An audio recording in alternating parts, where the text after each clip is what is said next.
आप सभी को मेरी ओर से प्रणाम। आज की मेरी यह वीडियो उन माताओं के लिए समर्पित है जो माताएं अपने घर के अंदर एक अच्छी संतान होने की कल्पना चाहना रखती हैं। मेरी माताओं, आप तो भगवान की वह रचना है जो अपने गर्भ से भगवान की नई रचना को साकार करती हैं। कौन नहीं चाहता कि मेरे घर में राम जी जैसे, कृष्ण जैसे बेटे हों, मेरे घर में राधा जैसी, सीता जैसी बेटी हो। लेकिन अच्छी संतान की प्राप्ति के लिए हमें क्या करना चाहिए, यह सारे नियम हमारे ऋषियों ने, मनीषियों ने, शास्त्रकारों ने हमें प्रदान किए हैं। आज का साइंस भी कहता है कि अगर एक अच्छी संतान की प्राप्ति करनी है तो प्रत्येक माता को अपने गर्भ अवस्था से ही अच्छा खान पान, अच्छा बोलचाल, अच्छा आचरण, अच्छा वातावरण अपने जीवन के अंदर बना के रखना चाहिए। क्योंकि हमारे शास्त्र ने स्पष्ट कहा हुआ है कि गर्भे व्याधो शमशाने च पुराणे या मतिर्भवेत सा यदि स्थिरतां याति को न मुच्यते बंधनात्। बच्चों के जीवन के संस्कार माता के गर्भ से ही प्रारंभ हो जाते हैं। इसलिए याद रखिएगा कि एको अपि पुत्रो धर्मात्मा तार्यते सर्वम कुलम। बहुत सारे बेटों से क्या लेना, बहुत सारी बेटियों से क्या लेना। एक बेटा हो जाए, एक अच्छी बेटी हो जाए, वही आपके पूरे कुल खानदान को तार देते हैं। क्या करना चाहिए प्रत्येक माता को कि आपके घर में एक अच्छी, संस्कारी और एक भक्त जैसी संतान पैदा हो। उठाकर देखिए अपने शास्त्रों को, आपको दिखेगा कि हिरण्याकश्यप दैत्य के यहाँ कयादु के गर्भ से एक प्रहलाद जी जैसे भक्त बेटा पैदा हो गए। उठाकर देखिए अपने ग्रंथ को तो सुनीति ने अपने गर्भ से ध्रुव जैसे बेटे को जन्म दे दिया। उठाकर देखिए अपने ग्रंथ को तो कौशल्या ने अपने गर्भ से राम जी जैसे बेटे को जन्म दिया। उठाकर देखिए तो देवकी ने कृष्ण को जन्म दे दिया। अर्जुन की पत्नी सुभद्रा ने अपने गर्भ से अभिमन्यु जैसे पुत्र को जन्म दे दिया, जिसने चक्रव्यूह को भेदने की शिक्षा मां के गर्भ से ही प्राप्त कर ली थी।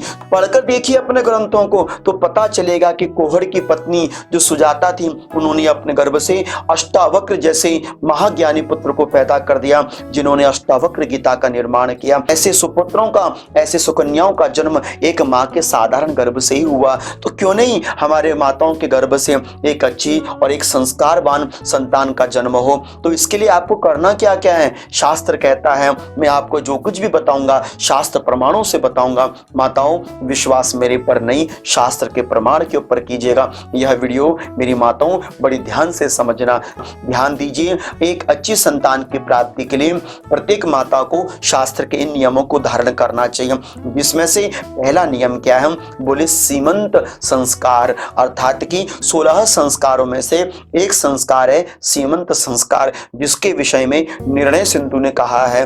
देखिए, चतुर्थे सप्तमे मासी षष्ठी वाप्य अथवाष्टमे आधा नादष्टमे मासी सीमंतोन नयनम भवेत। अर्थात कि सीमंत संस्कार का अर्थ है कि जब स्त्री गर्भवती होती है तो उसके 6वें से 8वें महीने के मध्य में गोद भराई करनी चाहिए।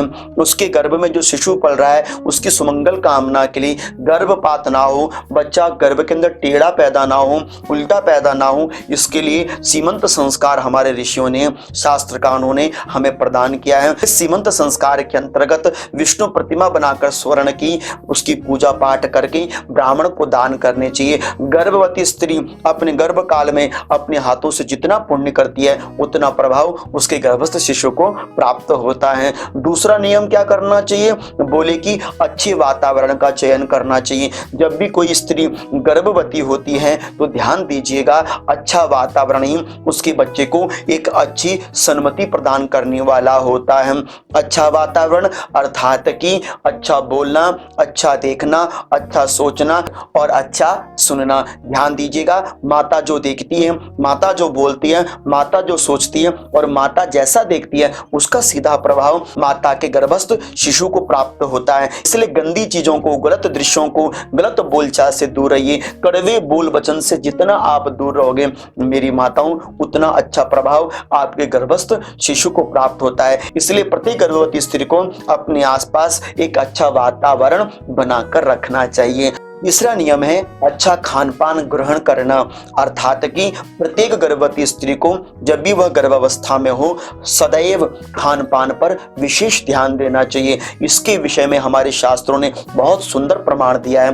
देखिए, कटु तीक्ष्ण कषायाणि अत्युष्ण लवणानि च आयसं च व्यवायं च गर्भणी वर्जेत सदा सामीशमशनम यत्नात् प्रमदा परिर्जये दतः प्रवृत्ति। अर्थात कि शास्त्र कहता है कि गर्भवती स्त्री को बहुत खट्टा, बहुत तड़क भड़क, बहुत ज्यादा नमकीन, बहुत ज्यादा उष्ण तीक्ष्ण गर्म भोजन, ठंडा भोजन, इससे परहेज करना चाहिए। मांस, मछली, मदिरा आदि का सेवन कदाचित नहीं करना चाहिए। और चौथा नियम बताया गया है कि गर्भ अवस्था में ग्रंथों का पठन पाठन कीजिए, जिसके विषय में हमारे शास्त्रों ने स्पष्ट प्रमाण दिया है। देखिए, हरिवंश कथां श्रुत्वा शतचंडी विधानतः भक्त्या श्री शिवमाराध्य पुत्र मुत्पादयित सुधि।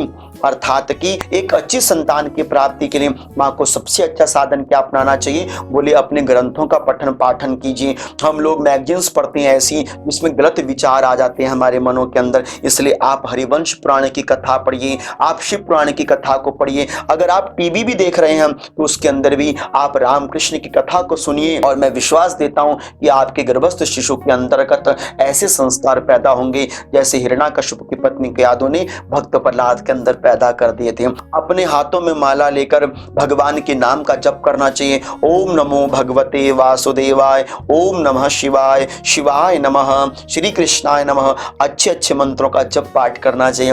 विश्वास मानिए आपके घर में एक अच्छी संतान का जन्म अवश्य होगा। और पांचवा नियम जो हमारे शास्त्र ने हमको बताया है, देखिए, न मुक्त केशी विवशाथ वाशादु भुक्ते न संध्यावसरे न शेते न अमंगलम वाक्य मुदोरेत सा शून्यालयम वृक्षतलम न यायात। अर्थात कि जब भी कोई माता गर्भवती हो अपने केशों को कभी खुला नहीं छोड़ना चाहिए, नग्न अवस्था में नहीं रहना चाहिए, अपने नाखूनों से धरती को कुदेरना नहीं चाहिए। और ध्यान देने वाली बात यह है कि संध्या काल के समय ना ही भोजन खाना चाहिए और ना ही संध्या काल के समय सोना चाहिए। सुनसान जगहों पर अकेले नहीं रहना चाहिए, रात्रि में कभी अकेले नहीं रहना चाहिए। इस बात का सदैव आपने ध्यान बनाकर रखना चाहिए। और छठवां नियम जो हमारे शास्त्र ने हमको बताया है, दूर की यात्रा वर्जित करनी चाहिए।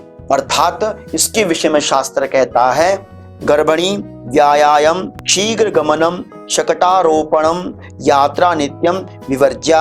अर्थात कि गर्भवती स्त्री को दूर की यात्रा कभी भी नहीं करनी चाहिए, रात्रि के समय सुनसान जगहों से नहीं गुजरना चाहिए। बहुत ध्यान रखना है मेरी माताओं, आपने अपने गर्भपात होने का मूल कारण यही रहता है कि हम अपने जीवन में अपने गर्भ की रक्षा अपनी ओर से ठीक तरीके से नहीं कर पाते। और सातवां नियम जो हमारे शास्त्र ने हमको दिया है कि श्राद्ध का भोजन गर्भवती स्त्री के पति को कभी ग्रहण नहीं करना चाहिए। चाहे तो आप प्रमाण देख सकते हैं, मुंडनम पिंडदानम च प्रेत कर्म च सर्वशः न जीवित पितृकः कुर्यात् गुर्वणी पतिरेव च। जब भी कोई गर्भवती स्त्री हो तो उसके पहले बेटे का मुंडन कर्म नहीं करना चाहिए, और यदि कोई स्त्री गर्भवती हो तो उसके पति को पिंडदान आदि कर्म भी नहीं करना चाहिए। यदि कोई गर्भवती स्त्री हो तो उसके पति को शमशान की यात्रा में नहीं जाना चाहिए।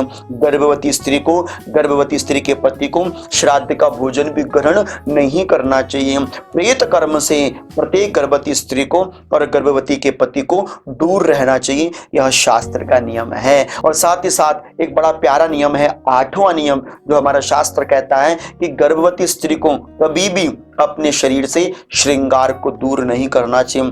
माथे पर बिंदिया, मांग में सिंदूर, अपना जो श्रृंगार है गर्भवती स्त्री को कभी नहीं त्यागना चाहिए। सूनापन गर्भवती स्त्री के जीवन में कदाचित नहीं होना चाहिए। चाहे तो आप शास्त्र का यह प्रमाण सुन सकते हैं। हरिद्राम कुमकुमम चैव सिंदूरम कज्जलम तथा भर्तुरायुष मिच्छन्ति दूर्ये गर्भणी नहीं। गर्भवती स्त्री को किसी अन्य घर में जाकर अन्न जल ग्रहण नहीं करना चाहिए। अपने गर्भ को सदैव कपड़े से छिपा कर रखना चाहिए। दिखाना वर्जित माना जाता है।